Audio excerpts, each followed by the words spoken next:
સુરત શહેરમાં મેટ્રોની કામગીરી દરમિયાન રહેણાંક વિસ્તારોને મોટી અસર પહોંચી છે। અંડરગ્રાઉન્ડ ટનલના નિર્માણ માટે થતા મશીનરીના ભારે વાઇબ્રેશનને કારણે આસપાસની 4 બિલ્ડિંગોને મોટી અસર પહોંચી છે। સુરક્ષાના ભાગરૂપે તંત્ર દ્વારા તાત્કાલિક અસરથી આ 4 બિલ્ડિંગોને ખાલી કરવામાં આવી છે। ઇમારતોને ધરાશાયીથી અટકાવવા માટે હાલ નીચેના ભાગે લોખંડના ટેકા આપવામાં આવ્યા છે।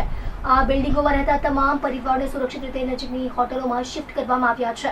મેટ્રોના અધિકારીઓ અને મહાનગરપાલિકાની ટીમ ઘટનાસ્થળે પહોંચીને બિલ્ડિંગની સ્થિરતાની તપાસ કરી રહી છે। મારું નામ છે અજય ચોકસી ના, હું દરિયામહેલમાં રહું છું। મેટ્રોની કામગીરીના હિસાબે અમને મેટ્રોવાળાએ આ 2 બિલ્ડિંગ જે અમારા છે કૃષ્ણકુંજ ને નિજાનંદ એ અમને ખાલી કરવાનું આપ્યું છે। તો અમે એમને સપોર્ટ કરવા માટે અમને એ લોકોએ રહેવા માટે એમ કીધું કે ભાઈ અમે તમને શિફ્ટ કરી દીધું છે। તો અમે એ લોકો સારી જગ્યાએ અમને શિફ્ટ કરી નાખ્યા છે। એટલે અમે એમને ફૂલ્લી સપોર્ટ આ પબ્લિક ટ્રાન્સપોર્ટના હિસાબે અમે એમને ફૂલ્લી સપોર્ટ આપ્યો છે। ને આ આપણી ગવર્મેન્ટનો પ્રોજેક્ટ છે, સારામાં સારો પ્રોજેક્ટ છે। ને બાજુમાં જ અમારા પોલીસ સ્ટેશનની બાજુમાં જ એમનું મેટ્રોનું સ્ટેન્ડ આવે છે સ્ટેશન। તો એ અમને બી ભવિષ્યમાં અમને બી એટલો ફાયદો થાય જ ને એટલે અમે અમને પૂરેપૂરો સપોર્ટ આપ્યો છે। અમે ભૂકંપ જેવા પહેલા જે એક અંડરગ્રાઉન્ડ પહેલા આવી ગઈ ને તેમાં થોડું વાઇબ્રેશન માર્યું, વચ્ચેની લાઈનમાં થયું ને ત્યારે અમને એમ થયું કે આંચકો લાગે। આ એ ઉપરાંત એ લોકો અમને આગળથી અગમ ચેતવી દીધા છે કે ભાઈ હવે આવી રીતે થઈ શકે છે। તો તમે કે એના કારણે તમે આ જો બિલ્ડિંગમાં તમે 3 ફેમિલી રહો છો તો તમે ખાલી કરી શકો છો।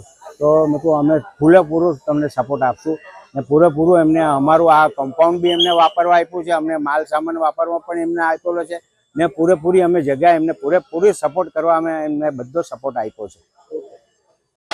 આ દરિયામહેલ ગુજરીઓ વાળો રામજી મંદિર અત્યારે કઈ પ્રકારની પરિસ્થિતિ છે? પરિસ્થિતિ તો આ લોકો હવે એમ કે અહીંયાથી નીચેથી જવાનું, નીચે જવાનું પણ તે છે તે આ બધું એ કરે છે। તેમાં અમને કશું કઈ કહેતા નથી। બીજા બધાને રહેવા માટે હોટલો આપી ને અમને કઈ જ નથી કર્યું। અમને કઈ જ જો અમે મંદિરમાં જ રહેતા છે। કેટલી બિલ્ડિંગો આજે ખાલી કરાવી? બિલ્ડિંગ 2 ખાલી કરાવી, અહીંયા 2 ખાલી કરાવી। શું કારણ છે? કારણ શું? હવે એ તો મને નથી ખબર, પણ એમ કે નીચેથી મશીન જવાનું ને એટલે એમ કે હલે ને એટલા માટે શું તકલીફ પડી રહી છે? તકલીફમાં એમ કે નીચેથી મશીન જાય તો પછી હલે, આખું ઘર હલે, આખી પછી બિલ્ડિંગ હલે તો બિલ્ડિંગ પડવાનો ભય લાગે।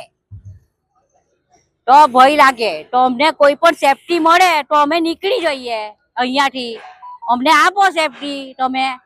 તો બિલ્ડિંગ પડે તો બિલ્ડિંગ પડવાની રાહ જોઈએ અમે કે બિલ્ડિંગ પડે ને પછી અમે નીકળીએ? અમુક લોકોને તો રહેવા માટે બધાને આપ્યું, અમને નથી। અમારા ઓવારા વાળાને નથી આપ્યું, અમને કશું નહીં એ કર્યું।